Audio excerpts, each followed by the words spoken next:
Bien sûr, pas de problème. Je comprends très bien que les statuts aient évolué conformément d'ailleurs à leur rédaction originelle.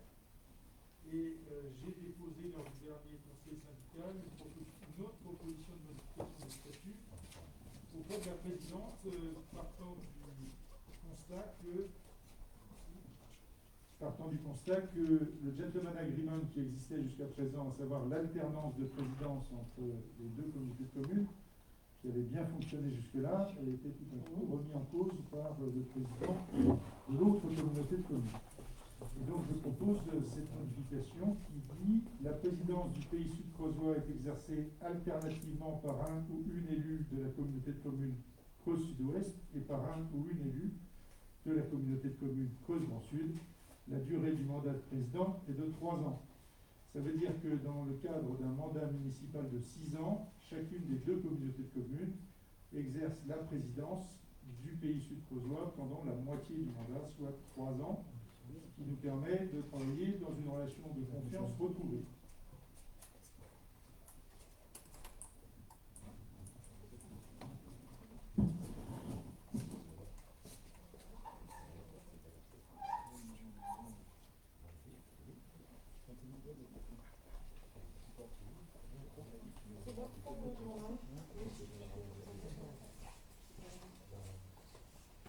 On a la projection que de ce côté là-bas.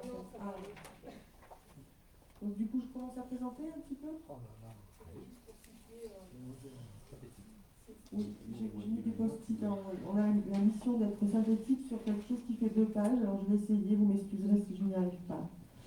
Donc vous avez vu que la stratégie de développement avait été définie en 2009 sur la zone artisanale du Mont.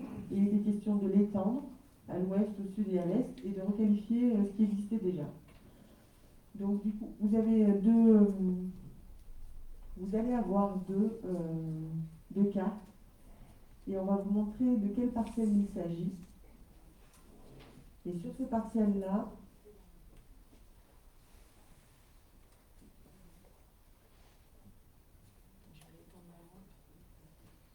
parcelles-là, en fait, en 2019, Madame Berger de la SAS Massaju a contacté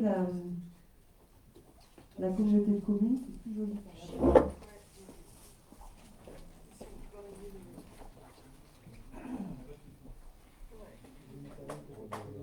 Voilà, exactement. Une partie de la dotation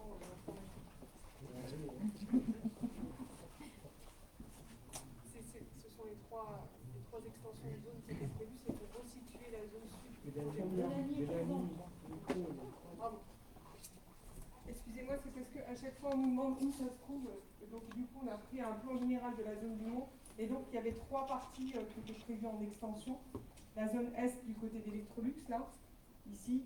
La zone ici du Chérail, donc celle qui a été récemment lotie et donc aménagée où il ne reste plus qu'un seul lot à vendre. Et donc la partie sud qui est donc juste en dessous. Là c'est des briconautes. Là c'est Netto. Les fenêtres. Voilà. Et donc c'est toute cette partie ici qui est concernée. Au-dessus du rond-point, on en parlait tout à l'heure. Tout à fait. Le rond rouge, c'est le rond-point. En bas. C'est bon pour tout le monde ou pas? Oui, pardon. Et donc ici, c'est le zoom sur la zone sud. Donc là, ce qui est en jaune, c'est ce qui est périmètre donc des parcelles de la communauté de communes, qui est acquise il y a 6 ans. Et donc, la partie noire, c'est celle qui est concernée par le projet d'intermarché que Céline va vous parler. La partie bleue, c'est la partie demandée par l'entreprise Le Pou qui est juste à côté. C'est bon pour tout le monde? Pardon. Merci Mélanie. Du coup, l'exercice de la carte est passé. Alors, je vous fais un petit peu de lecture quand même, parce que c'est important ce petit passage. Donc, le projet d'investissement de l'entreprise Massaju, donc du coup, il s'agit d'Intermarché qui est installé un petit peu plus bas. La difficulté d'Intermarché, c'est sur son développement, a besoin d'être désenclavé et d'avoir un petit peu plus de surface aussi pour répondre aux normes et aux exigences du développement de son activité.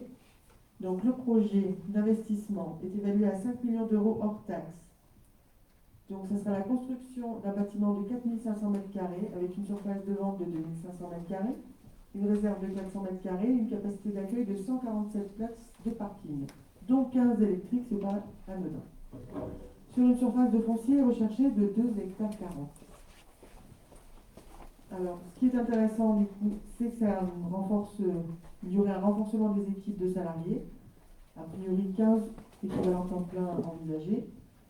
Et du coup, ce projet, j'essaie d'éviter d'arrêter de dire du coup parce qu'on m'a dit que je disais tout le temps, excusez-moi, je vais m'interrompre automatiquement quand je dirais du coup. Ce projet assurerait une pérennité de l'activité, mais aussi une augmentation des retombées fiscales sur le territoire. CVAE, CFE, taxes foncières. Et estimé selon l'étude de marché de l'entreprise à 135 kg par an.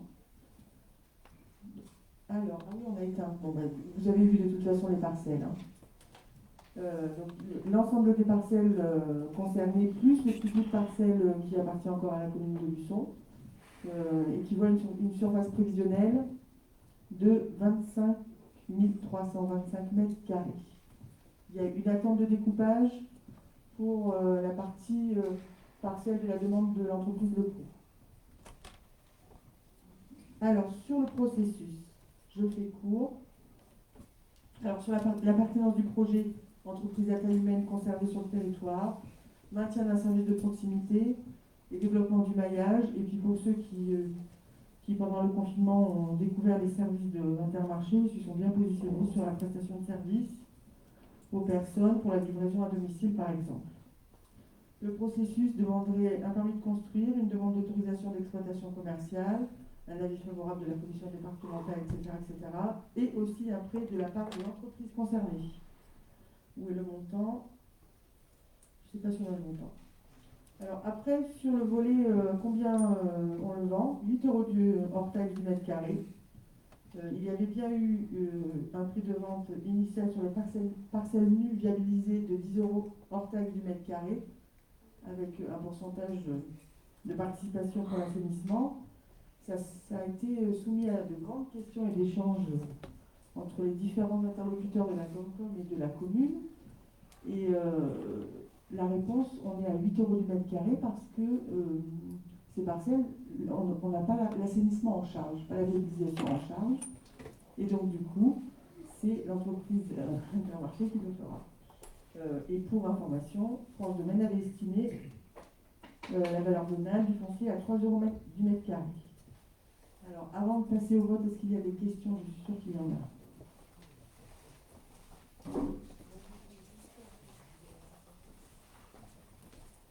Je voulais juste faire une remarque pour dire qu'en fait, c'est un dossier qui date un petit peu, puisque la famille Berger avait déjà sollicité Jean-Luc Léger sur la question, que là, au mois de juillet, donc, ils sont revenus vers nous. Il y a eu des échanges, des rencontres qui se sont faites d'ailleurs. Et Céline, tu ne pouvais pas être là, mais il y avait donc Jean-Pierre Lanné qui représentait la commune d'Aubusson quand nous avons reçu Intermarché et la foncière pour avancer un peu sur le projet. Donc nous sommes arrivés à un tarif, à un accord sur un tarif, donc à 8 € le mètre carré. Vous verrez que le rapport suivant, en fait, les deux ventes sont conditionnées, puisque M. Leproux, lui, de son côté, souhaitait avoir également une parcelle. Donc en fait, on est obligé d'envisager de façon globale ces deux dossiers, puisque c'est quand même une même parcelle. Alors on a réuni la semaine dernière avec Claude Bialou, puisque Céline, toi tu pouvais pas être présente, mais tu avais vu une première fois toi les Leproux aussi. Donc il y a eu beaucoup d'échanges et voilà, ce qu'on vous propose ce soir, c'est en fait de pouvoir avancer administrativement. Je sais que Sarah Berger a dû déposer un certificat d'urbanisme en mairie d'Aubusson la semaine passée. Et il faut continuer à avancer, voilà, en espérant qu'on puisse bien sûr arriver au bout pour tout le monde, puisque c'est vraiment un souhait des entrepreneurs de pouvoir travailler dans de bonnes conditions.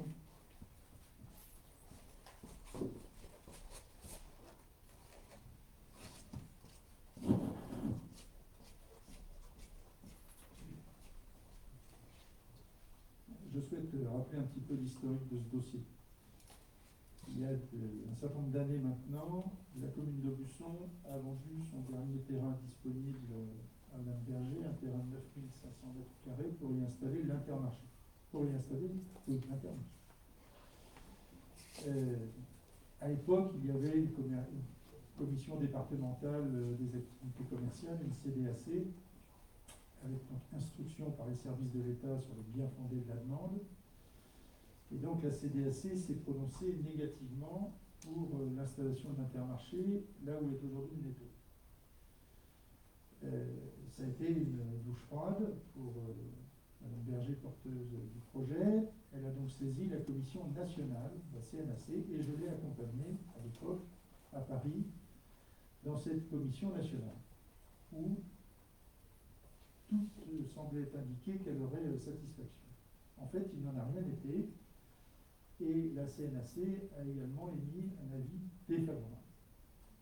Il restait une solution à Mme Berger, c'était de saisir la justice pour pouvoir aller au bout de son projet, ce qu'elle n'a pas souhaité faire. Et elle a modifié son projet, et finalement, c'est le Netto, qui à l'époque était situé rue de Beauce, qui a été construit sur ce terrain de 9500 mètres carrés que la commune lui avait vendu.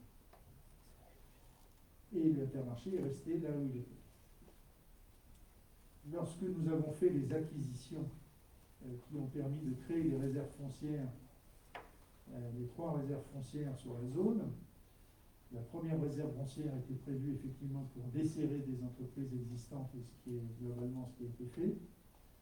La deuxième réserve foncière, celle dont nous parlons aujourd'hui, était prévue pour accueillir des activités commerciales non représentées et si possible non concurrentes avec l'activité économique à Aubusson, et c'est la raison pour laquelle nous étions bagarrés d'ailleurs pour nous assurer la maîtrise foncière de ces terrains, de façon à pouvoir être en position de choisir à qui nous allions les vendre. Et puis le troisième terrain, c'est celui qui est situé derrière l'usine Electrolux, et qui est une réserve qui est prévue pour accueillir, dans la mesure du possible, des entreprises qui auraient besoin, plutôt industrielles, qui auraient besoin d'un foncier assez important pour s'installer. On a fait un certain nombre d'opérations à l'époque, notamment avec Electrolux. On a travaillé pour récupérer la maîtrise du rond-point pour pouvoir avoir une circulation totale autour de l'emprise, et en échange, on leur a échangé avec un bout de terrain de manière à ce qu'ils puissent garder globalement leur surface chaude. Bon, aujourd'hui, on propose de déplacer l'Intermarché, et je comprends bien la problématique d'Intermarché, eu égard à leur situation, qui évidemment ne s'est pas arrangée depuis l'époque où l'exploitante souhaitait déjà le déplacer. Vous voyez tous quelles sont les faiblesses de ce site. Il n'empêche que, du coup, pour rendre hommage à Céline, que par conséquent, nous ne nous livrons pas à ce qui avait été prévu initialement, à savoir rechercher des activités complémentaires pour élargir l'offre commerciale et l'attractivité commerciale aubussonnaise. Voilà, donc je suis un petit peu chafouin parce que je comprends l'intérêt de l'entreprise, évidemment. Je ne suis pas sûr qu'on soit totalement au rendez-vous des intérêts de la population d'Aubusson, puisque finalement on ne propose pas de modification des équilibres existants, et on ne proposera pas d'enrichissement de l'offre commerciale existante, alors que dans l'idée que nous avions à l'époque, nous devions lotir cette partie de réserve foncière de manière à pouvoir accueillir 6 à 8 entreprises nouvelles et supplémentaires. Donc voilà, ça me contrarie un petit peu, et puis j'interviendrai tout à l'heure par rapport à l'autre délibération pour aussi rappeler 2-3 choses.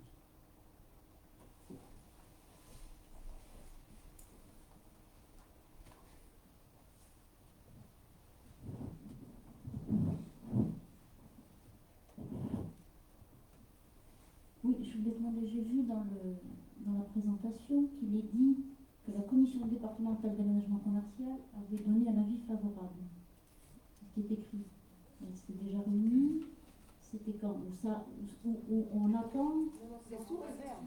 C'est sous réserve, d'accord. C'est après l'avis favorable. D'accord. Parce que ça m'étonne aussi, que je n'ai pas vu ça passer avant.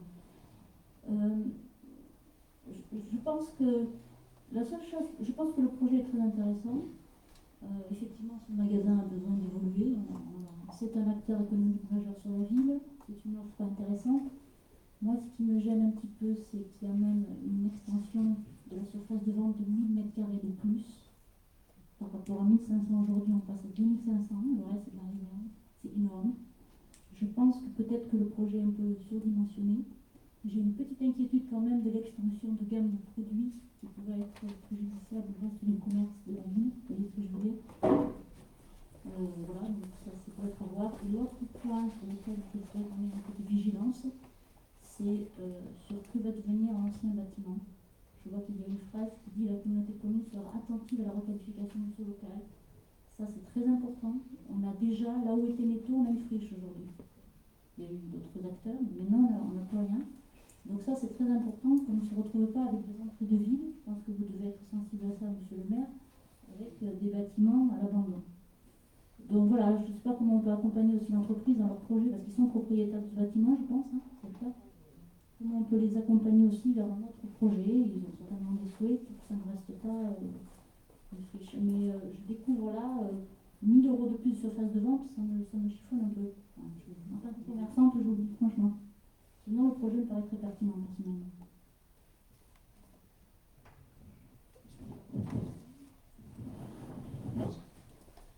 Le projet sera présenté, viendra présenter en commission économique. Par rapport à l'augmentation de la surface de vente, ils vont développer notamment les produits locaux, ce qu'elle fait déjà. Hein.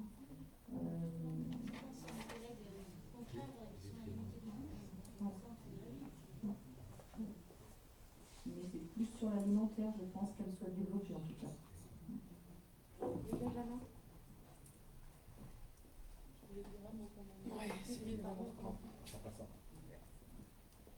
Oui, alors c'est vrai, j'ai pas eu de réflexe tout de suite, effectivement, de la surface. Alors après, si mes souvenirs sont bons, mais ça serait à vérifier, il me semble qu'Intermarché propose quand même aussi la possibilité aux commerçants locaux d'héberger sur la plateforme numérique. Donc du coup, c'est aussi... Je ne parle pas de numérique, je parle juste d'offres commerce. Oui, elles sont en train de travailler effectivement sur ce volet-là aussi. Mais je pense que la présentation à la commission économique sera intéressante aussi. Ça permettra de poser des questions et d'être vigilant, effectivement. Et sur le deuxième point, on est en train de travailler sur un AMI et donc ça viendra certainement en question, ça, que va devenir le bâtiment après.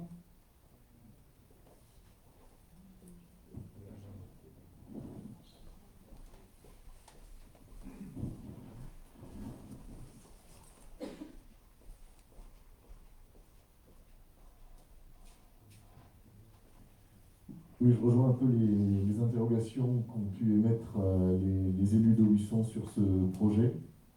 Alors, nous, on s'est penché sur ce projet-là en conseil municipal aussi à Jansiou, et donc on émet plusieurs réserves, notamment sur cette question d'étendre les surfaces de vente, notamment sur les produits locaux, puisque la zone de chalandise de ce genre d'entreprise est quand même très importante. Et on n'a pas une clientèle qui est extensible à merci sur notre bassin de vie. Donc on peut imaginer l'impact que ça pourra avoir pour des structures plus petites qui proposent justement ces types de produits locaux. Donc ça c'est un premier impact. Je pense aussi sur la zone même d'Aubusson qu'il existe d'autres supermarchés actuellement qui pourraient avoir aussi des déconvenues financières liées à cette extension en tout cas de l'Intermarché. Et de ce fait-là, pourrait annuler aussi les bénéfices attendus en termes d'emploi. Si d'aventure, ça a diminué l'activité des autres supermarchés. Qui plus est, comme le disait Michel Moine, cette activité existe déjà sur le bassin d'Aubusson. Et donc, il ne s'agira pas d'une création vraiment d'une nouvelle activité. Donc, je précise que d'ores et déjà que j'en votera contre cette vente.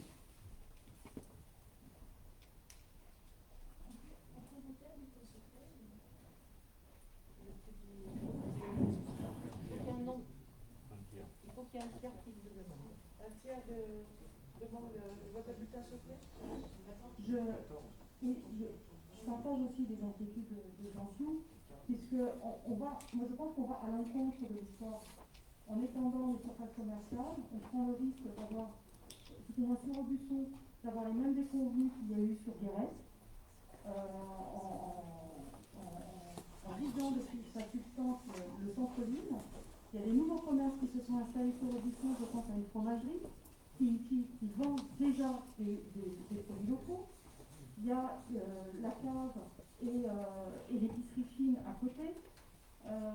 Donc étendre une surface commerciale et la doubler quasiment, on est quasiment en train de doubler cette surface commerciale. Je ne suis pas sûre que ce soit véritablement judicieux, même si pendant le confinement, on a considéré que le petit commerce n'était pas essentiel.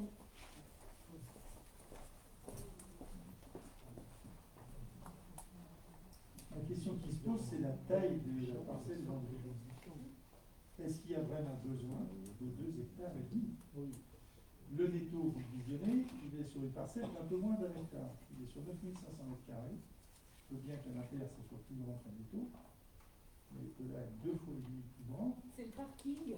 Oui, mais d'accord, mais est-ce qu'on ne peut pas regarder ça pour essayer de garder quand même un peu de réserve foncière et avoir encore des disponibilités pour accueillir d'autres activités qui aujourd'hui n'existent pas sur le terrain? On est allé sur le terrain et il lui faudrait même la totalité, sans parler de ce que monsieur le Mais ça, ils vous diront toujours qu'il faut la totalité parce que comme ça gèle le terrain, ça évite que il faut ce voir soit d'autres non, qui mais s'installent. ils ont des. Là elle est où elle est actuellement, c'est vraiment carré. Il y a plein de bureaux, il y a plein de bureaux.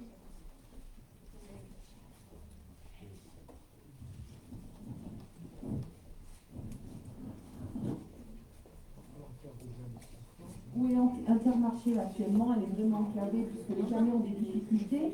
Donc là, la crise sanitaire, ils ont mis en place un drive qui a bien fonctionné, mais qui n'a pas pu fonctionner comme il aurait dû non plus, du fait du positionnement géographique. Donc c'est aussi tout ce qu'elle a pris en considération, tout ça, ça a été pris en considération dans le projet. Donc ils veulent vraiment agrandir le parking, développer un espace drive. Et puis bien sûr, il y a l'agrandissement effectivement des réserves surtout aussi, parce que les réserves, aujourd'hui, je ne sais pas si vous avez visité, pour ceux qui ont visité, vous avez dû visiter Jean-Luc, je crois, les réserves sont vraiment trop petites et n'offrent pas de bonnes conditions pour le personnel. Sur l'opération, moi je suis convaincu sur la nécessité de faire l'opération. C'est sur le dimensionnement. C'est pas possibilité de négocier la taille de surface de vente avec eux. Est-ce que la taille de surface de vente est négociable avec la Thierry Letellier, vous demandez la parole. Il y a un rapport quelques pages plus loin sur la revitalisation du centre-bourg d'Aubusson. Je crois que ça serait quand même extraordinaire que dans la même séance, on donne le feu vert avec un partenariat avec la ville d'Aubusson et la structure foncière qui va s'en occuper, et qu'en même temps, on lâche 2,5 hectares à une grande surface commerciale. On sait très bien qu'en France, ce sont les grandes surfaces commerciales qui ont vidé les centres-bourgs, puisque la vie des centres-bourgs, c'est les petits commerces. Si vous allez vous balader partout en Europe, où il y a de la vie dans les villes, dans les petites villes, dans les moyennes villes, dans les villages, c'est parce qu'il n'y a pas de supermarché. Vous allez en Espagne, il y a encore tous les corps de métier, vous allez en Italie, en Allemagne, en Angleterre, partout il y a du petit commerce et les centres-bourgs sont vivants et on ne se pose pas la question de la revitalisation des centres-bourgs.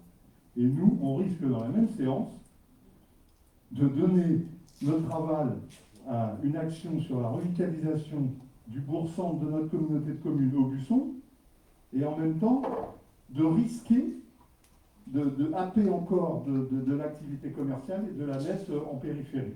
Donc là, vous avez vu que j'y comprends plus rien. Surtout qu'on va en faire peur parce qu'elle va venir devant la commission économique après qu'on ait décidé. Il faudra mieux qu'elle vienne d'abord et qu'on décide après. Je vous propose donc. Oui. Oui.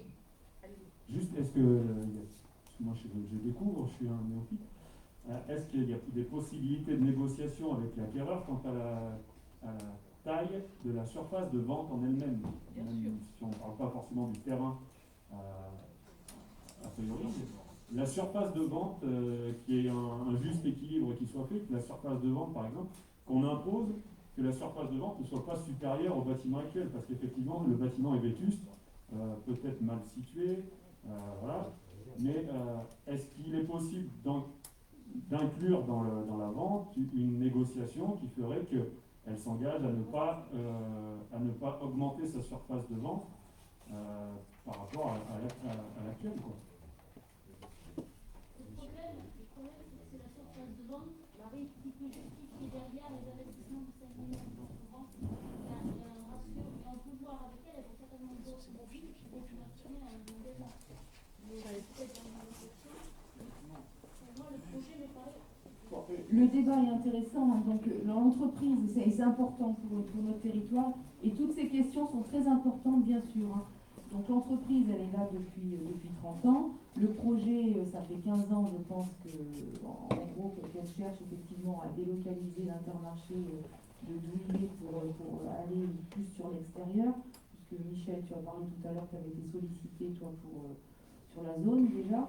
Ce que je vous propose là, au vu du contexte et des débats, c'est d'ajourner ce rapport, de faire venir Sarah Berger et donc Intermarché pour qu'elle présente le projet. Alors peut-être en conseil communautaire, et puis voilà, nous verrons, il n'y a pas d'urgence pour nous à vendre, hein, voilà, même si évidemment, mais c'est voilà.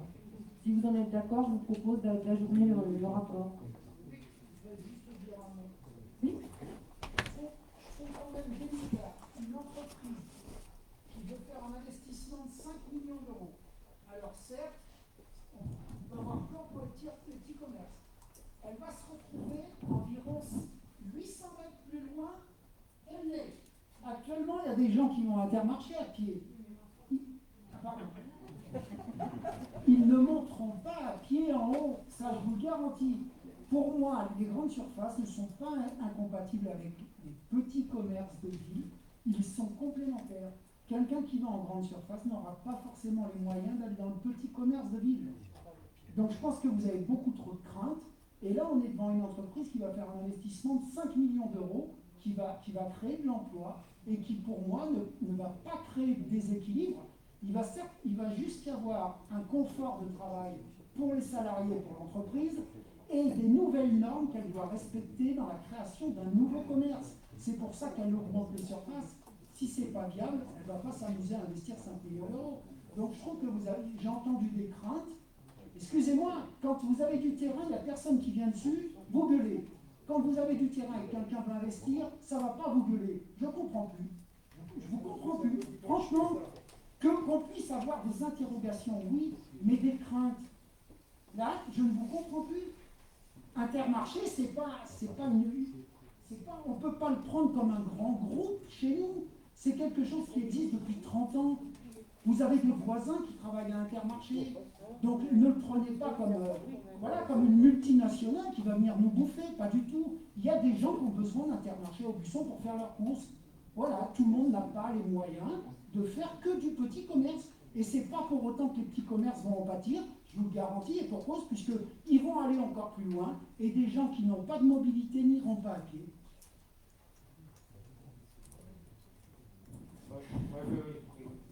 Je trouve que la proposition de Valérie est une proposition... Oui, c'est ce que je voulais souligner. Je pense qu'il est important qu'on ait toutes les données et que la présentation se fasse en conseil communautaire et qu'on puisse décider en toute connaissance de cause. J'aurais une question malgré tout à poser par rapport à l'autorisation d'exploitation commerciale.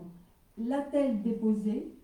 Non. Et sinon, donc il est important de savoir si elle obtiendra l'autorisation d'ouvrir une surface telle qu'elle la souhaite.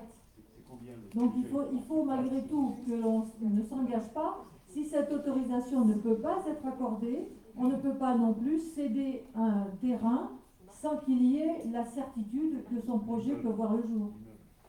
Tout à fait, on avait mis des conditions justement. Là c'était pour lancer les... Dans quel ordre, Président?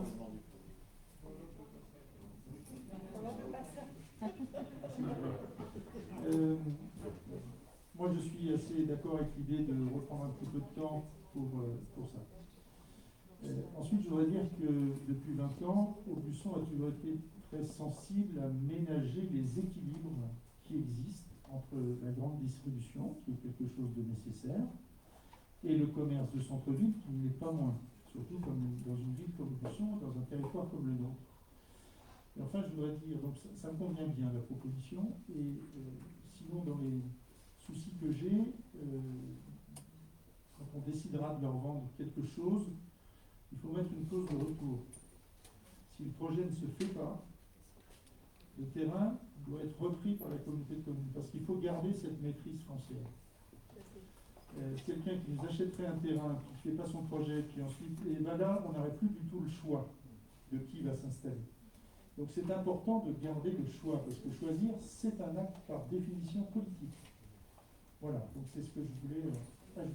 Merci Marie d'avoir fait cette étape.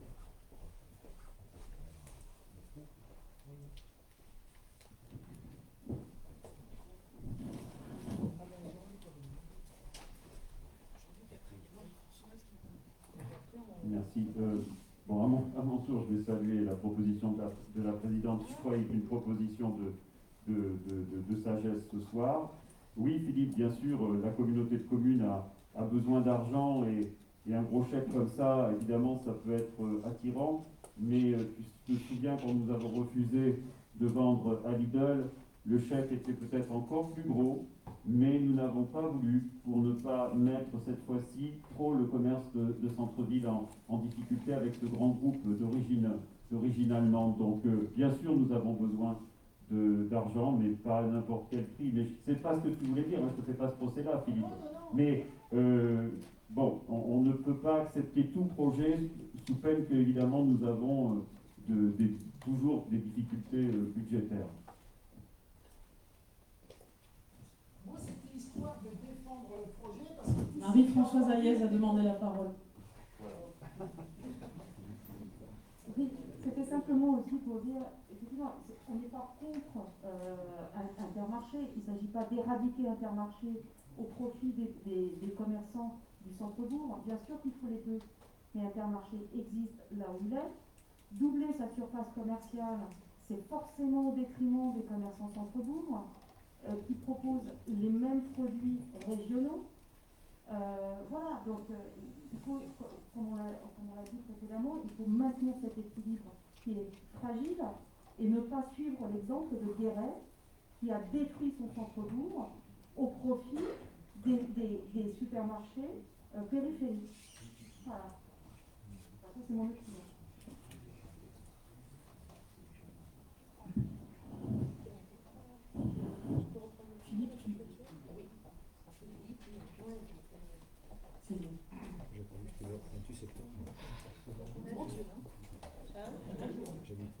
Bon, merci beaucoup. Le débat est toujours intéressant. Donc, il est à l'image du débat qui a eu lieu ces jours derniers. Donc, on ajourne la décision et on demandera une présentation du projet un peu plus détaillée devant le Conseil communautaire. Mais pour autant, je passe au point suivant. Et celui-ci, je souhaiterais qu'on ne l'ajourne pas, puisque pour le coup, j'étais présente pour la visite et la présentation de l'entrepreneur sur ses besoins. Et il a vraiment besoin de ce petit bout de parcelle pour pouvoir construire une voie qui lui permettrait de faire tourner ses camions et faciliter un petit peu la vie de son entreprise. Est-ce que vous avez besoin que je vous fasse une petite lecture? Je peux vous dire que, par exemple, cette petite parcelle permettrait le stockage et faciliterait la circulation des véhicules professionnels, des semi-remorques. Et donc elle demande l'entreprise à pouvoir récupérer ce petit bout de parcelle ZA 273 d'environ 900 m². Le découpage sera soumis au géomètre et pris en charge par l'entreprise qui demande à acheter. Est-ce que vous avez des questions? C'est 8 € du mètre carré, et là c'est pareil, la négociation n'a pas été facile avec l'entreprise, mais ils en ont besoin, donc ils ont donné leur accord pour 8 € du mètre carré, alors qu'ils pensaient acheter à moins de 3 € du mètre carré, c'est vous dire comment ils en ont besoin. Donc, est-ce qu'il y a des questions ou on passe... oui, bien sûr.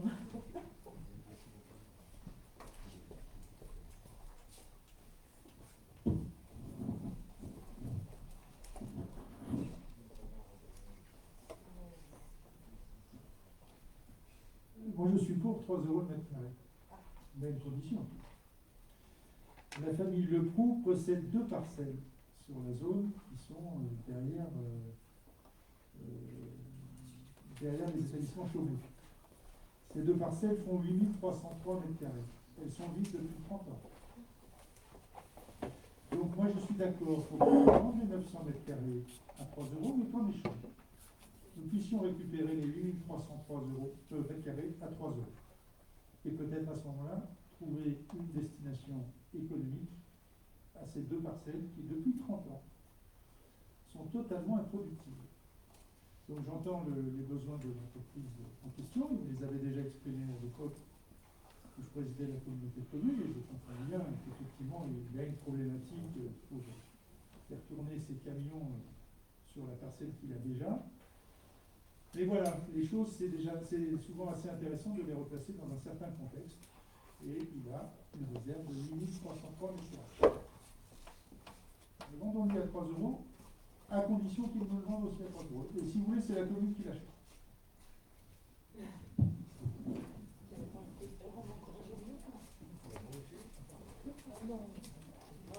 On ajourne aussi là, parce qu'on a rencontré donc monsieur et madame Leproux, et monsieur et madame Leproux, on a évoqué également ces 2 parcelles existantes, hein, qui sont de l'autre côté donc de la zone. Je leur ai même proposé un échange, moi.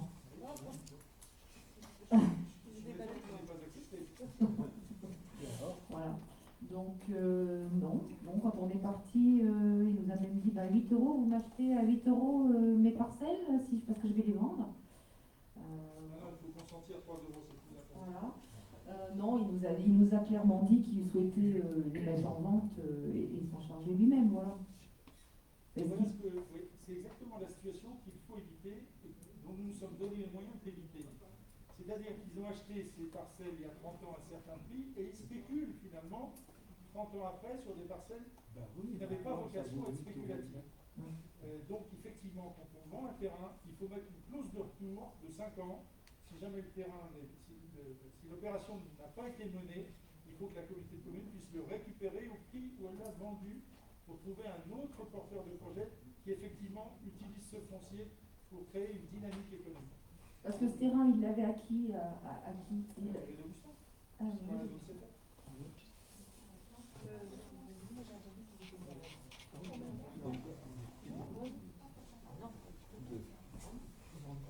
Bon, du coup, on n'a pas la même interprétation de la réunion, puisque moi j'avais cru comprendre qu'ils étaient ouverts à la discussion quand même, monsieur et madame Leproux, sur ces 2 parcelles de l'autre côté. Bon. Oui, pour les vendre, mais pas à nous. Ah, ils n'ont pas dit pas à nous, hein. Ils étaient ouverts à la discussion pour les vendre, ils n'ont pas dit pas à nous. Ben, en fait, ils étaient surtout intéressés du prix de vente du bout de parcelle dont ils ont besoin. Là, on est dans une... Il faut avoir la contrepartie, il faut savoir combien ils sont prêts à vendre le leur. Donc là, du coup, ça veut dire qu'on va de nouveau ajourner cette décision et on va revenir vers eux. Hein, voilà. Mais est-ce que vous vous rendez compte financièrement la situation de la collectivité? On n'a pas les moyens d'acheter des parcelles, même à 3 euros le mètre carré. Mais Michel Moine vient de répondre. Je propose que la commune en fasse la position.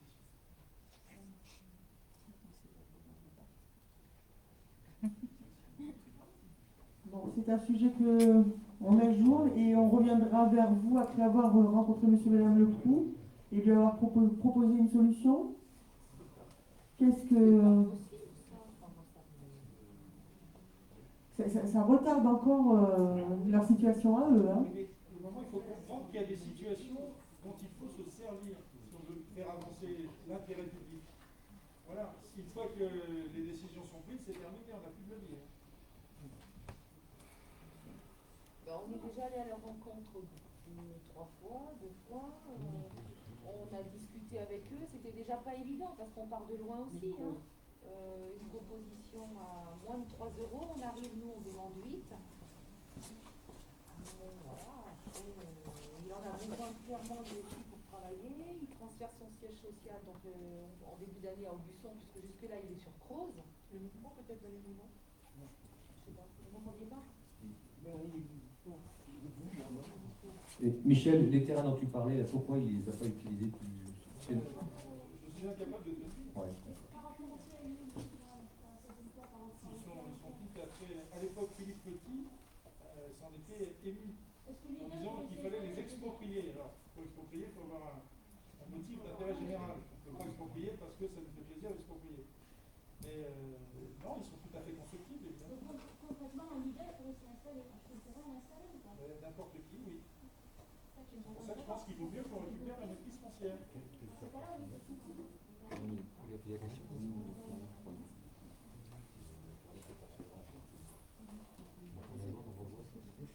Voilà, du coup, on a besoin, on propose une solution autour de la table entre la Comcop, la mairie et M. Lansepont. Mais je ne vois pas comment on peut intervenir les trois parties. La communauté de communes ne peut pas financièrement acheter puisqu'on veut vendre.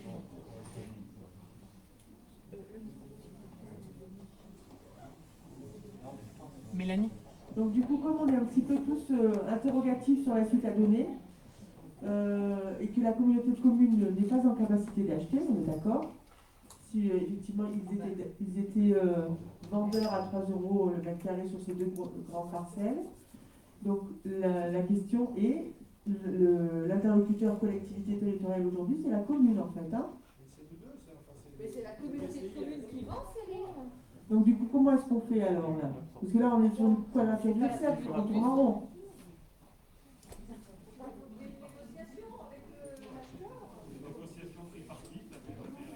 Donc les trois, on est bien d'accord, l'acheteur, la communauté de communes et la commune de Buisson.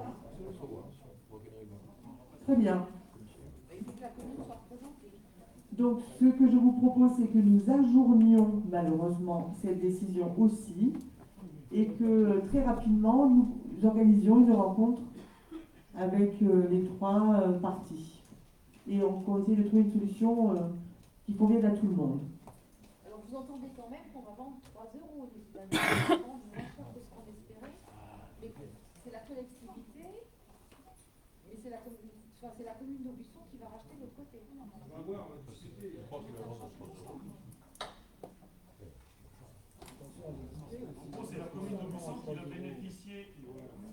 Oui, c'est vrai, Alex me fait remarquer que si on vend à 3 € à monsieur et madame Leproux, on vend éventuellement aussi à 3 € à Berger. Hein. Comment on va justifier après? Parce que là, si on vend à 3 €, ça veut dire que la communauté de communes ne pourra pas récupérer 8 € de l'autre côté pour la vente. Exactement. Ça crée une jurisprudence par rapport à la vente du terrain à côté. Il faut séparer le terrain en deux, là, si j'ai bien compris. C'est la même parcelle, il faut C'est la même parcelle, il faut la séparer. C'est que ces parcelles, plutôt d'être improductives depuis 30 ans, on trouve un projet économique, puisque je vous rappelle que, comme je dit tout à l'heure, tout ce qui est fiscalité d'entreprise, c'est fiscalité intercommunale. Donc l'intérêt, c'est que ces terrains qui sont improductifs le deviennent. Je dis pas aujourd'hui, voilà, je dis qu'il faut qu'on se mette autour de la table et qu'on discute, et qu'on ait une stratégie. On ait une stratégie. Oui, mais là, la commune d'Aubusson entre dans la boucle, puisque c'est la commune qui propose de racheter un terrain, alors que c'est la communauté de communes qui est vendeuse de terrain. Mais elle n'a pas le moyen de faire. Alors, je propose une solution alternative. Oui, mais qui fera perdre de l'argent à la communauté de communes. Mais l'idée, c'est de ne pas laisser improductif 8300 m² de terrain. Bon, du coup, on ne va pas trouver de solution maintenant. Je propose qu'on mette en place une commission économique dédiée à ce sujet-là. Sur la stratégie de cette zone-là du Mont et sur les modalités qu'on peut mettre en place entre les différents intervenants. Est-ce que ça vous convient? Est-ce qu'il y a des personnes qui sont contre? Je vais passer au vote comme ça, sinon on va tourner en rond. Les abstentions, alors du coup, on ajoute. Merci beaucoup et c'était très intéressant et instructif. Merci. Le prochain, c'est... Bon, j'espère qu'on va aboutir cette fois. C'est toujours de l'économique. Donc, vous avez tous lu avec attention. Juste un petit historique. L'atelier relais de cet Alpinia, garagiste de carrosserie de Madame Dereboul. Il y a eu un crédit bail depuis 2018. Un crédit bail, c'est toujours fait en principe pour aller au bout. Sauf que Monsieur Dereboul nous demande, parce qu'il a besoin de devenir propriétaire, et s'associe avec son fils pour une extension d'activité. Il a acquis une parcelle derrière chez lui, Et pour faire dans cette extension, il faut absolument qu'il soit propriétaire. Donc là, pour l'instant, il ne l'est pas. Donc, on va vous demander de délibérer pour autoriser la présidente à entreprendre les démarches. J'ai essayé personnellement de voir avec le Crédit Agricole si c'était possible de renégocier la pénalité, puisque quand on casse un emprunt qui ne va pas à son terme, normalement il y a des pénalités.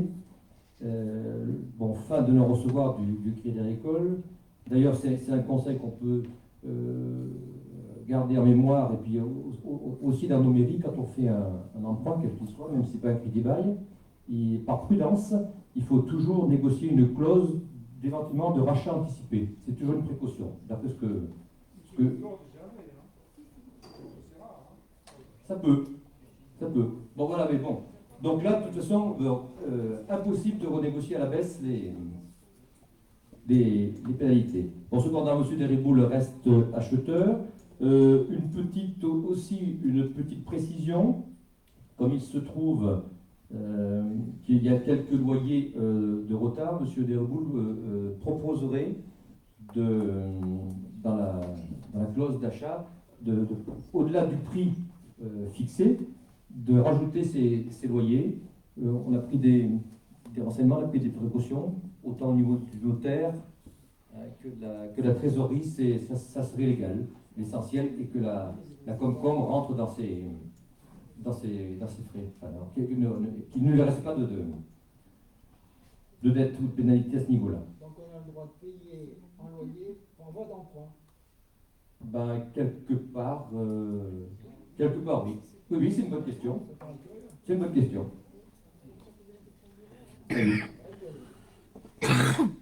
On s'entend sur le prix de vente qui correspond donc à ce qui reste d'emprunt, plus la pénalité, et il faudrait rajouter les loyers qui... Voilà. Et on nous dit que c'est légal. Je pense qu'on ne peut pas faire un projet puisqu'un crédit bail, pour qu'il puisse se transformer en propriété transférée, il faut que tous les loyers soient à jour. Voilà. Tout à fait. En plus, oui. Virginie, tu veux compléter? Oui. Oui, vas-y. Oui. Je dis juste que c'est la notaire qui nous propose cette manière d'écrire. C'est pas lui qui a demandé quelque chose. Voilà. C'est la notaire qui nous propose que ce soit bien le cumul de l'ensemble de ce qui aurait dû être payé dans le cadre du crédit bail. Et si, c'est un si en fait, si il y avait des loyers antérieurs impayés qui viendraient s'ajouter. Évidemment, on fait en sorte qu'il n'y en ait pas, mais c'est un écrit de la notaire dans l'avenant. Voilà. Il y en a un, normalement, puisqu'on lui a fait un report de loyer pour la Covid. Oui. On a voté ça la dernière fois. Non, on en avait pas fait. Bon, quoi qu'il en soit, il est inconcevable de procéder à la...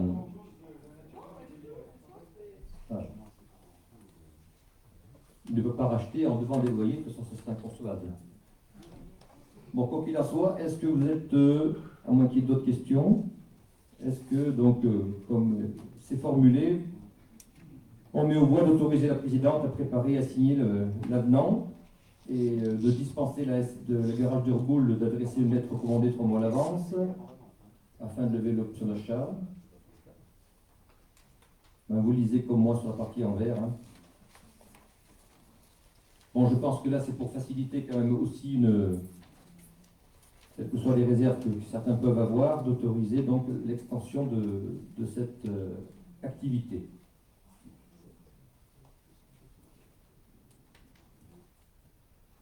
Est-ce qu'il y a des voix contre? Est-ce qu'il y a des abstentions?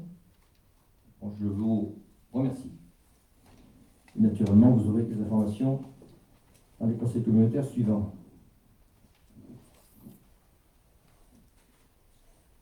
Le point suivant donc, concerne l'ouverture des commerces de dimanche. Donc, comme vous le savez, lorsque le nombre des dimanches dérogatoires excède 5, l'arrêté municipal de la commune d'Aubusson doit être pris après avis conforme de l'organe délibérant fiscalité propre. Donc une saisine en ce sens a donc été adressée à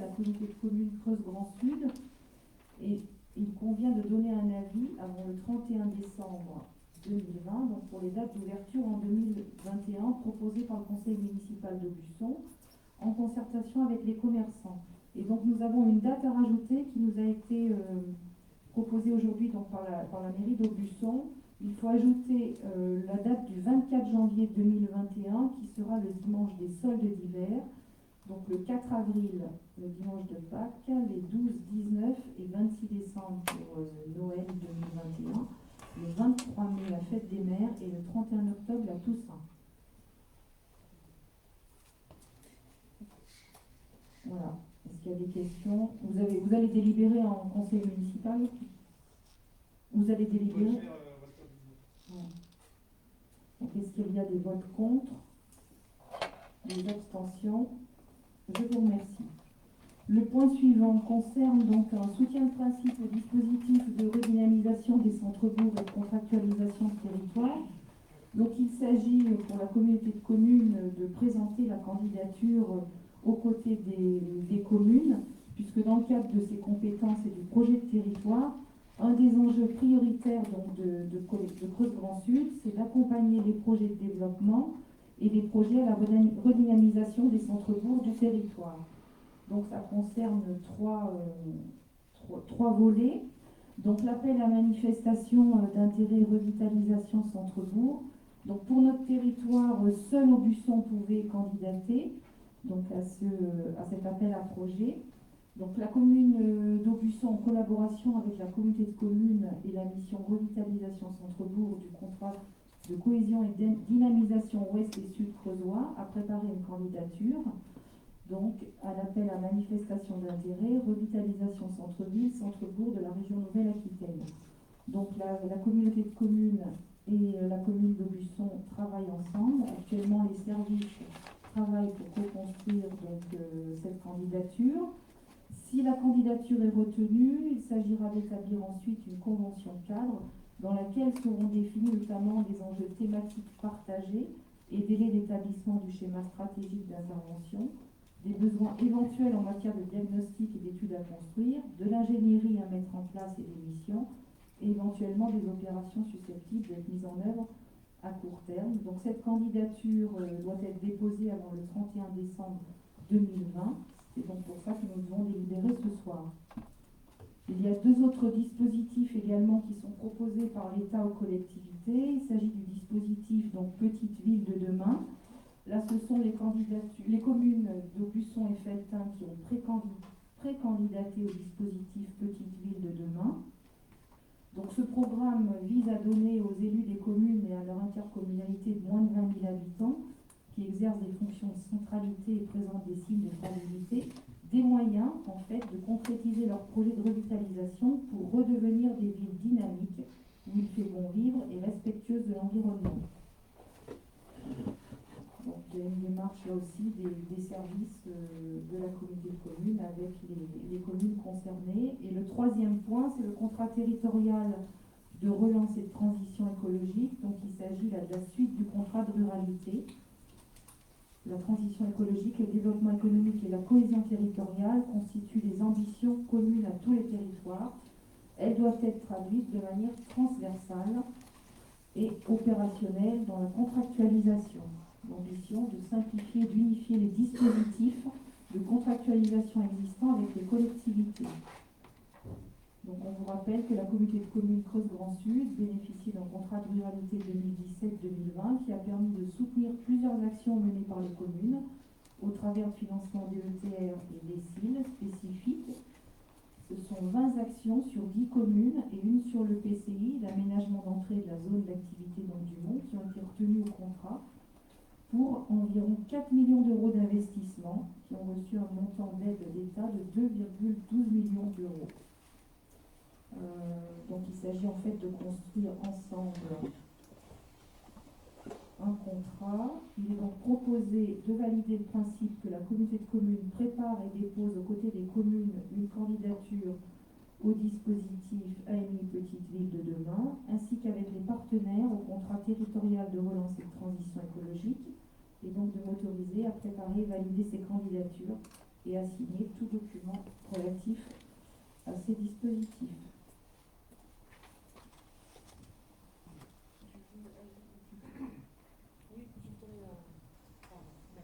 Valérie de me donner l'occasion de remercier les équipes de la commune et de la communauté de communes, parce que c'est pas un petit travail en fait, hein.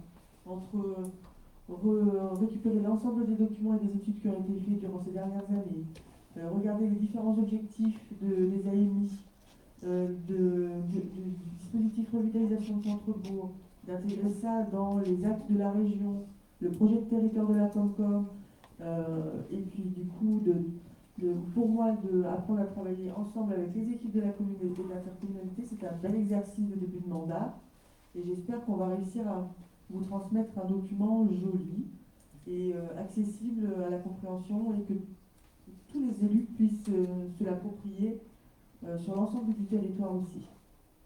Merci les équipes.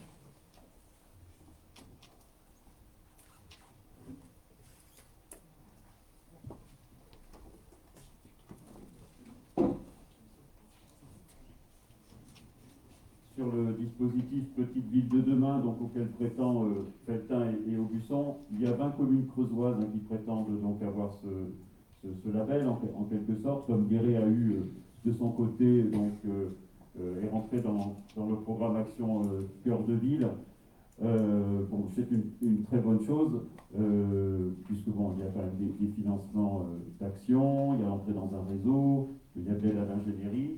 Mais j'ai envie de dire, et ça rejoint un petit peu ce que disait Thierry Letellier tout à l'heure, moi j'ai l'impression que la France essaie de se racheter enfin, après avoir démoli systématiquement et méthodiquement les petites villes, puisqu'elle a sacrifié cette France, et tout gouvernement confondu depuis 50 ans, elle a tout sacrifié aux grandes métropoles dont nous avons besoin, au risque de sacrifier nos petites villes. Et on s'aperçoit enfin, et peut-être justement à l'occasion de la Covid, que nos petites villes, le grand bourg, parce que si Bénévent est labellisé demain, Bénévent n'est pas une ville, hein, c'est un grand bourg, mais on redécouvre quand même les vertus de ces petites villes qui sont importantes pour elles-mêmes et aussi pour tout un territoire. Il était temps, souhaitons qu'il ne soit pas trop tard. Il y a un livre qui est apparu cette année, je crois que c'est assez symbolique, La France qui a tué ses villes.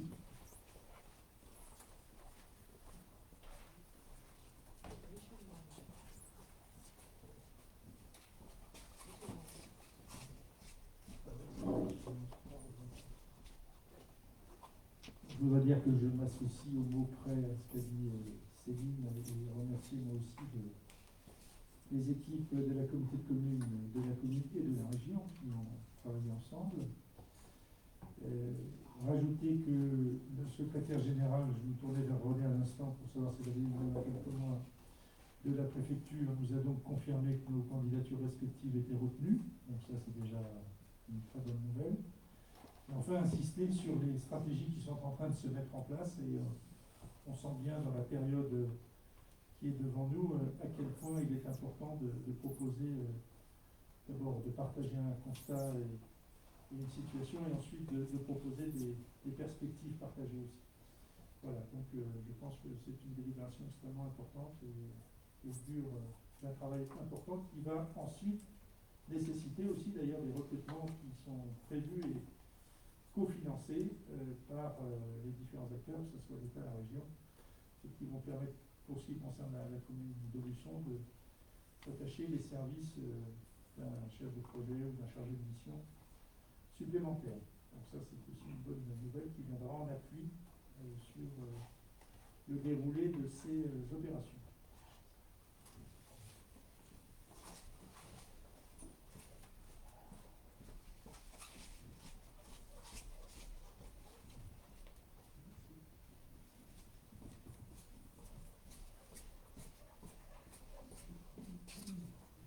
Je voudrais juste ajouter que c'est un travail effectivement collectif et que je suis très heureuse que la communauté de communes puisse venir en soutien et travailler aux côtés des communes sur ce dossier.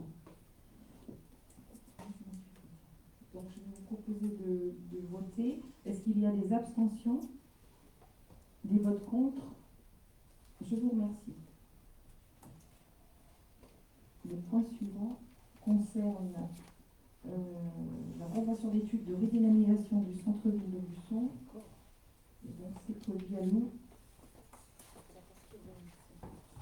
Merci. Bien, alors pour la redynamisation du centre-ville d'Aubusson, il nous faut signer une convention d'études avec l'établissement public foncier de Nouvelle-Aquitaine, la communauté de communes et la ville d'Aubusson. L'EPF, c'est-à-dire l'établissement public foncier, va nous servir à renforcer significativement l'attractivité du parc existant des cœurs de bourg et de ville en réduisant la vacance, en améliorant l'habitat privé, optimiser le foncier des tissus urbains, limiter l'étalement urbain, stimuler une offre de logements enrichie et diversifiée à même de répondre aux besoins en termes de parcours résidentiel, favoriser la production de logements abordables, mettre en œuvre une politique foncière, maintenir et ou renforcer l'offre de services de proximité, commerce, santé, services publics. C'est aussi à la réalisation d'études foncières, à l'acquisition foncière par tout moyen, amiable, préemption, DUP, droit de délaissement, droit de priorité, expropriation.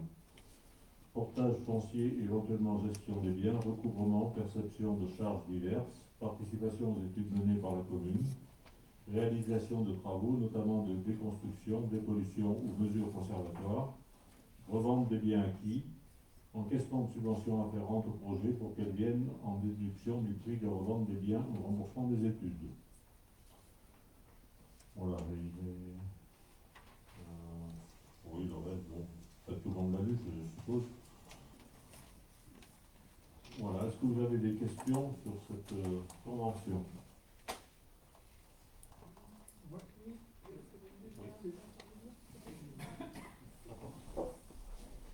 Moi, Marie, c'est moi, on m'a mis au fond de la classe. Oui, pardon Thierry, honneur aux dames, j'étais plus près aussi. Juste pour préciser qu'en fait, l'EPF, on l'a contacté parce que je vous ai dit tout à l'heure qu'on avait fait le recensement un petit peu des études qui avaient eu lieu sur le territoire. Et là, en fait, on a besoin de l'expertise de l'EPF pour pouvoir avoir un regard un petit peu neuf et un petit peu innovant par rapport aux besoins et aux dispositifs qui existent aujourd'hui, les financements, les choses qui arrivent vu le contexte et puis les différents plans de relance et d'aide sur les friches, ce genre de choses. Et l'EPF nous avait proposé de venir 2 jours faire le tour d'Aubusson et malheureusement il y a eu le Covid. Donc c'est vraiment une visite de techniciens et de professionnels qui va nous donner un petit aperçu des possibilités juridiques que nous pourrions avoir en fonction des besoins décelés sur les réhabilitations à faire. Voilà, cette petite précision.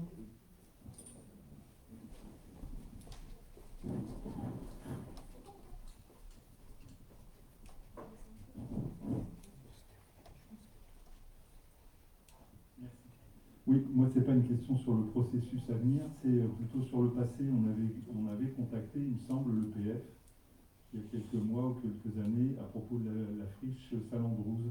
Donc je voulais savoir si on avait eu une réponse et s'ils avaient travaillé sur ce sujet. Voilà, merci.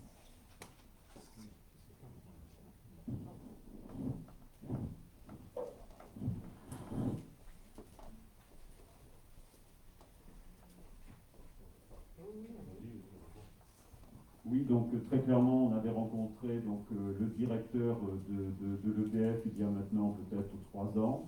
Nous en avions d'ailleurs débattu ici, je me souviens d'une intervention de Pierrette notamment.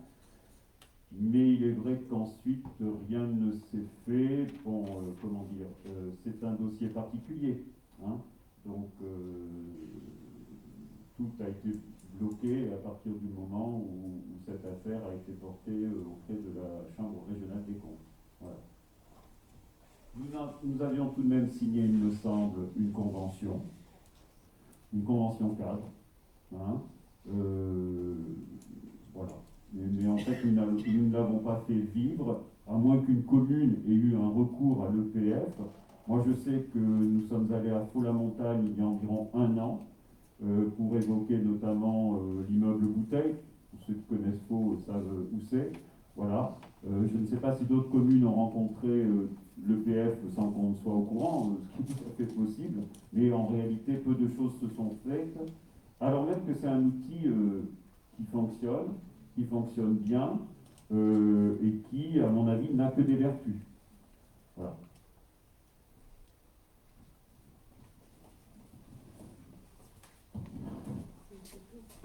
Pardon, bonjour.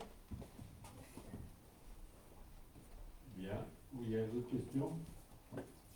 Non, on passe au vote. Qui est contre? Qui s'abstient? Merci beaucoup.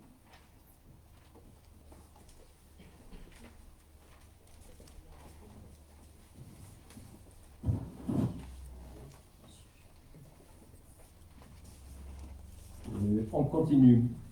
Là, il s'agit maintenant, si je peux traduire, c'est du réalisme de l'opportunité budgétaire. Il s'avère que le poste de direction d'aménagement du territoire a l'opportunité d'être financé d'une part sur le contrat Booster et d'autre part par la région, mais il faut penser deux délits différents.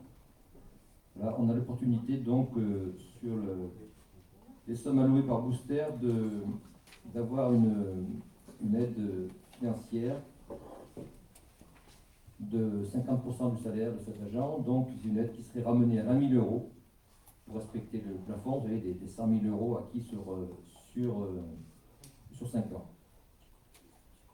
Donc il s'agit de valider le plan de financement qui vous est proposé et d'autoriser la présidente à solliciter réellement l'aide auprès du conseil départemental dans le cadre du contrat Booster que tout le monde maintenant connaît. Bon, il s'agit c'est au titre de l'ingénierie, hein. C'est inutile de rappeler l'importance de ce poste au niveau de l'aménagement du territoire, du développement économique, du projet de territoire, des contractualisations territoriales avec l'État, la région, le département.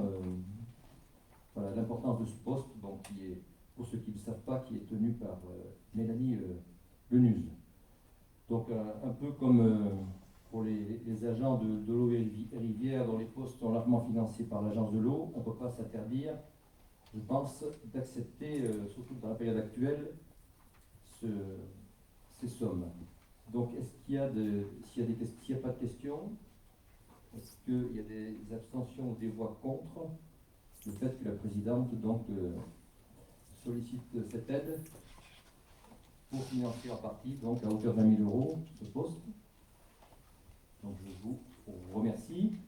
Et bon, c'est la même démonstration sur la ligne suivante. Et là, c'est, vous l'avez lu aussi, c'est au niveau de la région, il y a aussi un plan de financement pour les mêmes raisons. Donc il est proposé de poursuivre cette ingénierie pour l'année 2021. Et là, il y a un montage un peu spécial, c'est-à-dire que, si je comprends bien, avec l'Ouest Creuse.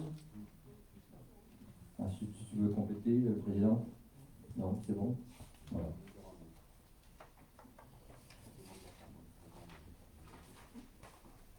Donc, on vous propose d'approuver la poursuite du poste de chef de projet économie, emploi, formation pour l'année 2021, ainsi que son plan de financement, et d'autoriser la présidente à signer tous les documents.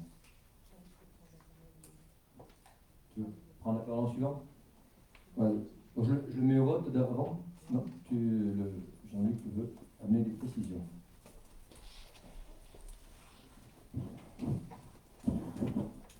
Donc pas vraiment amener des précisions. Je vais voter ce rapport parce qu'il permet de faire tomber des financements régionaux sur certains chargés de mission, et donc on ne peut pas être contre.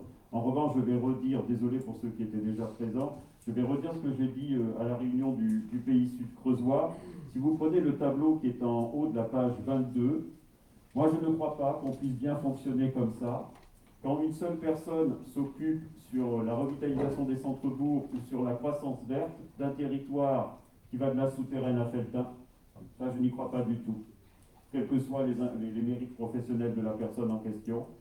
Et puis par ailleurs, je ne crois pas non plus du tout à l'efficience d'un procédé pour lequel vous saupoudrez les financements entre 3 collectivités ou syndicats. Regardez, 0,25 équivalent temps plein sur l'Ouest Creuse, etc.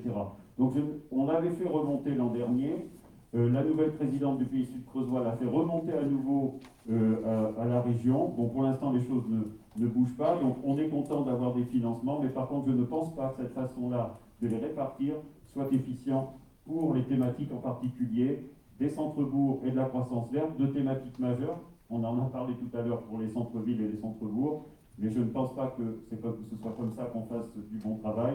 d'autant plus qu'en plus, les personnes ne sont pas recrutées, ou quand elles sont recrutées s'en vont parce qu'elles ont des carrières professionnelles, ces personnes à ménager, ce qui est tout à fait normal. Voilà.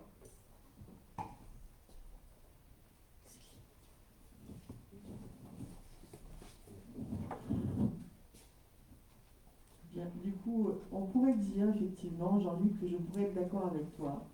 Mais en même temps, c'est très à la mode. Voilà. L'idée, si j'ai bien compris, quand j'ai écouté les différentes interventions, quand on a parlé avec le contrat région et puis avec les intervenants des différents pays, il y a plusieurs chargés de mission sur le territoire et l'idée, c'est qu'ils travaillent ensemble et que la région puisse entendre un échelon un peu plus vaste que nos territoires ruraux, de manière à ce qu'on apprenne à travailler de manière transversale. Donc je suis d'accord que c'est difficile, surtout quand les personnes ne sont pas recrutées sur les postes, parce que ça fait beaucoup de travail pour nos chargés de mission actuels. Mais n'oublions pas que l'objectif c'était aussi de travailler de manière transversale, et peut-être que nous devons apprendre aussi à faire ce genre de choses. Ça nous oblige. Par contre, je suis contente qu'on garde la transition énergétique et la croissance verte sur le poste à 0,75. Ça, c'était pas sûr que ce soit conservé.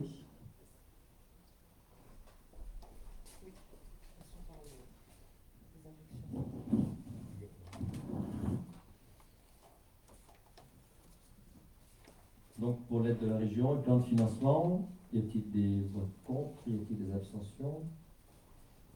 Je vous remercie. Le point suivant concerne donc l'adhésion à l'agence d'attractivité d'aménagement du département. Donc cette agence a été créée depuis le 1er janvier 2019, où en fait elle assure principalement donc, les missions d'urbanisme pour certaines communes.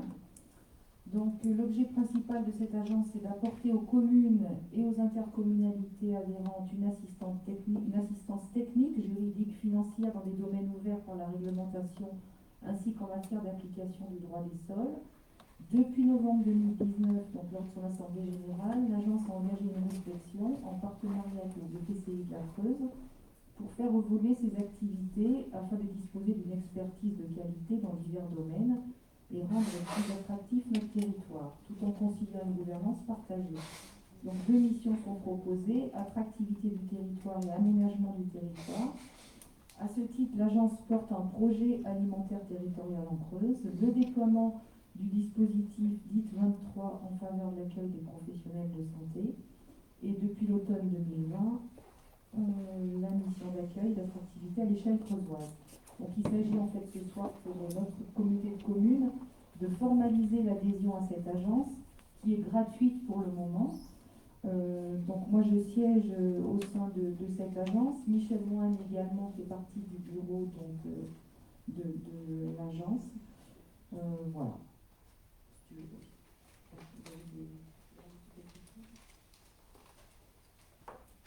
Donc ce que je vous propose, c'est pour l'année 2020 T1 d'adhérer donc à l'agence d'attractivité d'aménagement de la Creuse.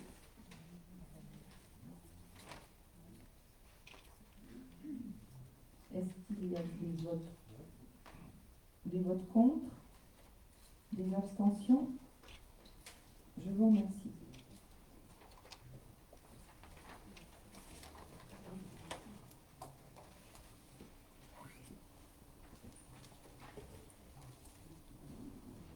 Je suis en charge de vous présenter le dernier point de l'ordre du jour, donc qui concerne les rivières. Donc, c'est une note un peu plus bucolique sur la fin de cette assemblée.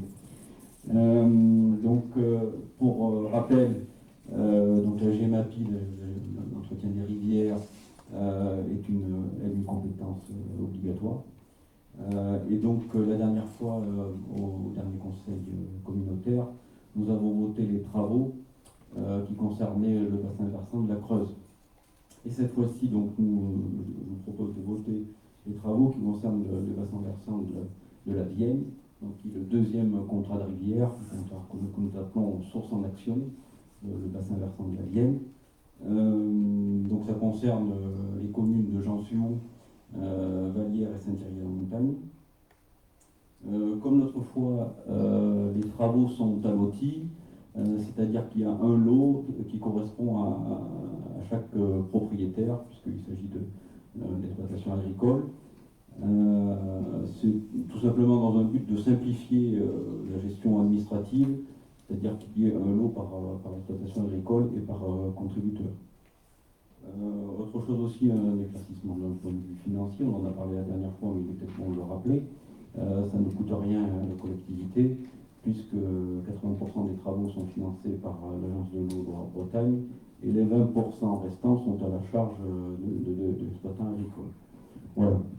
Donc vous avez 5 lots, vous avez leur situation, vous avez un petit résumé des travaux qui sont envisagés.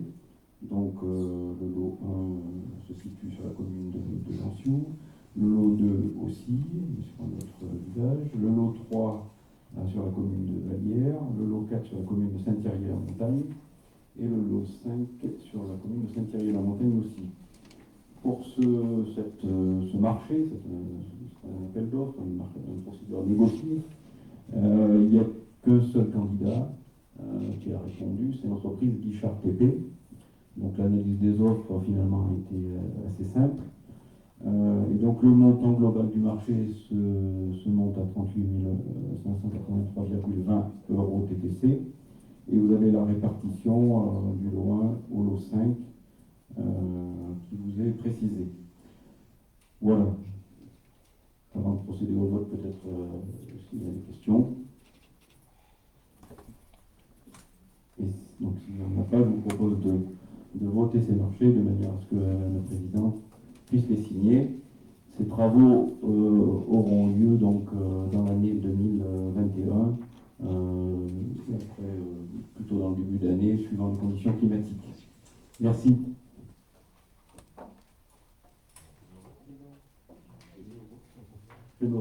Excusez-moi. J'ai un peu dit. Donc, qui est contre? Qui s'abstient? Donc, c'est à l'unanimité. Merci. Donc notre séance de conseil se termine. Ça fait plus de 3 heures et demie que nous sommes réunis. On arrive aux questions diverses. Je vois qu'il y a des mains qui se lèvent. Monsieur Juan, Madame Nicou.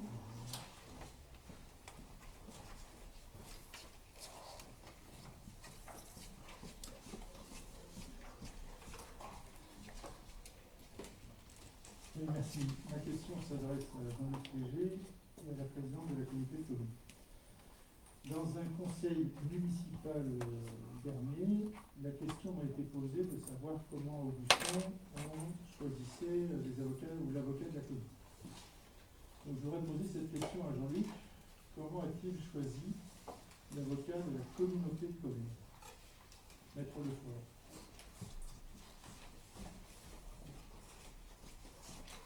Je peux parler fort, non? Non? Tu veux me donner une micro absolument? Oui. Oui. Il avait été l'avocat pour plusieurs affaires du Conseil général. Je ne le connaissais pas à titre personnel.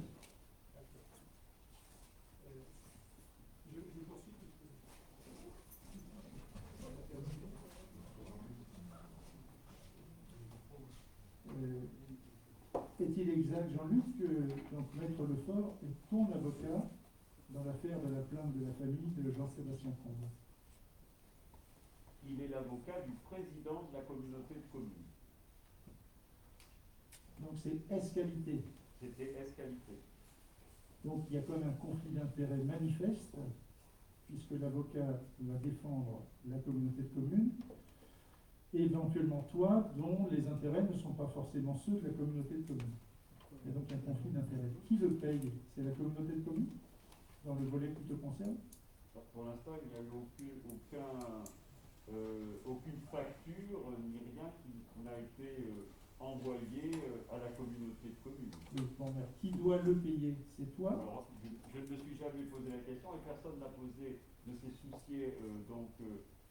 J'imagine que si ça avait dû poser problème, et la Chambre régionale des comptes et d'autres qui sont complètement au courant auraient sans doute signalé l'affaire. La Chambre régionale des comptes est complètement au courant. Ah oui, tout à fait, oui. D'accord. D'accord. Tout se fait en Merci de ces transparence. réponses.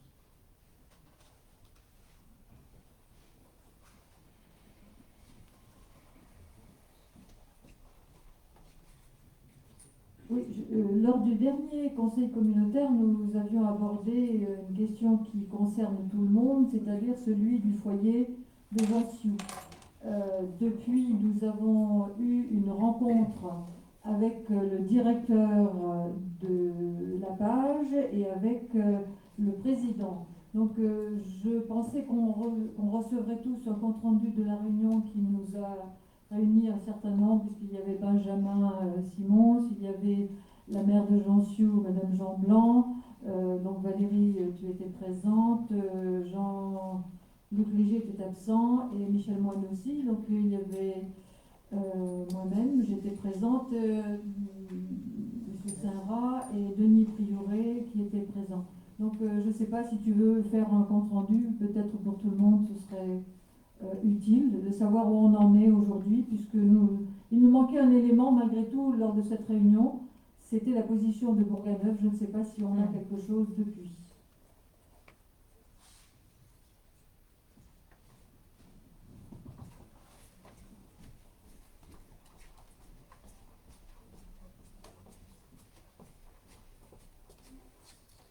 Depuis cette visite, on n'a rien de concret. Effectivement, on n'a pas fait faire, j'ai pas fait non plus pour ma part de compte rendu. J'ai rencontré Régis Rigaud dans une manifestation particulière sur Bourganeuf. Je l'ai donc interrogé. Il m'a dit qu'il souhaitait recevoir le président de la page, mais depuis, je ne sais pas, je n'ai pas eu de retour. Je ne sais pas s'il l'a reçu. En tout cas, il avait bien l'intention de le recevoir. Et il avait un terrain à proposer. Voilà. C'est plutôt ça qui nous intéresse, de savoir quelle était sa position. Ah ben il le recevait, il m'a dit, moi on m'a demandé, quand je l'ai sollicité, il m'a dit j'ai été appelé par Jean-Luc Léger, donc je pense que Jean-Luc, toi tu l'avais appelé aussi, et il m'a dit, ben, ma réponse, moi si on me sollicite, je reçois, et voilà. Donc, mais je n'ai... la solidarité de certains. Voilà. Donc je n'ai pas de nouvelles depuis. Il va falloir maintenant effectivement qu'on se revoie, comme on avait dit, avec la mairie de Jean-Sioux et plusieurs pour travailler en commission pour faire des propositions à la page qui attendaient des propositions de notre part. Je pense que ce serait bien que l'ensemble des membres du conseil communautaire ait un compte rendu de la réunion qui a eu lieu et qui, à mon sens, était plutôt positif dans la mesure où j'ai ressenti qu'au début de la réunion, c'était très coincé, et que malgré tout, on pouvait trouver une issue. Des solutions, tout à fait. Oui, et on a échangé avec M. Collot qui était plus ouvert à la discussion, en tout cas, c'est sûr. Et il serait bon quand même que l'on sorte de cette incertitude par rapport à ce foyer. Tout à fait, parce qu'il y a des emplois en jeu, il y a du monde. Et c'est l'aménagement du territoire. Tout à fait. Et ce que tu nous annonces par rapport à une position éventuelle de Bourganeuf est plus qu'inquiétant. Alors c'était au mois de novembre, bon. C'est récent. C'était fin octobre plutôt, c'était au mois d'octobre. Voilà, c'était avant le confinement. Hein, mais je peux reprendre contact avec lui et voir s'il a reçu ou pas à ce jour le président de la page. Voilà. Concernant le compte rendu, on va voir, c'était Antoine qui était présent dans ses notes, et puis nous on est à même de faire aussi un compte rendu avec Denis, et puis de le faire avec vous pour le diffuser à l'ensemble de nos collègues. Non, mais juste parce qu'il est tard, mais pour compléter, quelle que soit la puissance du maire Bourganeuf, je redis avec force que la présidente du département a un rôle majeur à jouer. C'est elle qui détient les commandes de la bourse. Et si. Michel, tu n'es pas d'accord? Non, mais il faut répondre, quel que soit. Admettons que le maire Bourganeuf. Oui, non, ça sera trop long. Admettons que le maire Bourganeuf dise oui. C'est pas suffisant, hein? C'est pas suffisant. Est-ce qu'on pense aux millions qui ont été investis? Enfin, je l'ai écrit depuis des années, hein, et ça ferme de ce coup, et c'est du gâchis d'argent public. Du gâchis d'argent public. Bon, ce serait trop long si on rattaque le débat maintenant. Je pense que ça va nous amener à 2h du matin. Alors, moi, ça va être très court. C'est juste, je profite que vous soyez tous là, parce que je m'occupe aussi de suivre un petit peu Dorsal. On a eu une réunion la semaine dernière, et on en a une prochaine le 29 janvier. Et il me semble que j'ai entendu des remontées de questions sur les différentes plaques et jusqu'où elles vont. Donc, si vous êtes concerné par des questionnements sur vos plaques et l'état d'avancée des travaux de déploiement du numérique sur vos communes, faites-le remonter à Mélanie. Si vous avez des questions avant le 29 janvier, même en fait, je vais dire avant le 15 janvier, de manière à ce que je puisse en prendre connaissance, vous appeler si besoin, et après faire remonter les questions au prochain comité qui a lieu le 29 janvier. Voilà, c'était juste cette petite information que je donnais. Il n'est pas envisagé qu'il y ait une réunion avec eux, parce que ça serait intéressant qu'on puisse en discuter avec les responsables. Il y en a déjà eu. Ah oui, quand Il y en a déjà eu. Elle était chez vous à Alira, monsieur. Oui, mais quand Il y a 1 an. Ah ben voilà. Et il y a beaucoup de nouveaux élus quand même. Ouais, mais là, bon, le contexte fait qu'on. On peut leur demander. C'est l'amorce de ce processus. Parce qu'il y a des vrais besoins de connaître justement le déploiement, quelles sont les échéances, quel est le découpage, comment il a été fait. On a besoin de ça. Donc vous avez entendu, effectivement, qu'on va certainement aboutir à une commission à un moment donné. Pour l'instant, on ne sait pas comment, parce que Covid, confinement, couvre-feu. Mais avant tout ça, il est possible donc du coup de transmettre vos questions à Mélanie, de manière à ce que je puisse faire une synthèse et la présenter, la poser au prochain comité. Et la suite après découlera, si ça vous convient. C'est moi qui garde le micro? Non. J'ai juste une petite question. Concernant l'article dans la montagne sur la manufacture Pinton, quelle a été l'approche que vous avez eue avec son dirigeant? Je l'ai découvert dans la montagne comme vous. Ah d'accord, alors ça me rassure. Voilà. On est allé la semaine dernière, lundi dernier, donc sur le site de l'EMB, où d'ailleurs des élus de Felletin étaient présents, et ensuite on a visité la manufacture Pinton. À ce moment-là, on a échangé avec M. Pinton, qui a fait part de son souhait qu'il était à la recherche de terrain. Voilà. On en a sur la zone. On a échangé donc nos numéros de téléphone et on doit se voir prochainement. Mais effectivement, j'ai trouvé que quand je l'ai vu dans la presse, voilà, il y a eu des contacts de prix, mais rien de... Non. Pas de site, pas de rien d'envisagé. Non. Il espère trouver un terrain sur comme ça. Oui.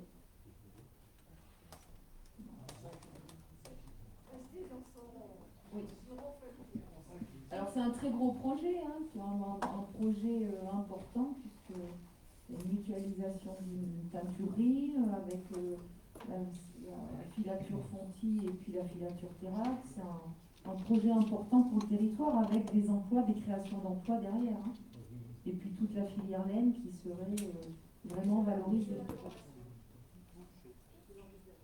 C'est très intéressant. Donc à suivre. Voilà. Bon, si vous en êtes d'accord, je propose qu'on clôture cette séance de ce soir, qui a été très dense et très riche en débat, mais c'est intéressant. Merci à tous et à bientôt.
Marie, t'as coupé, j'ai...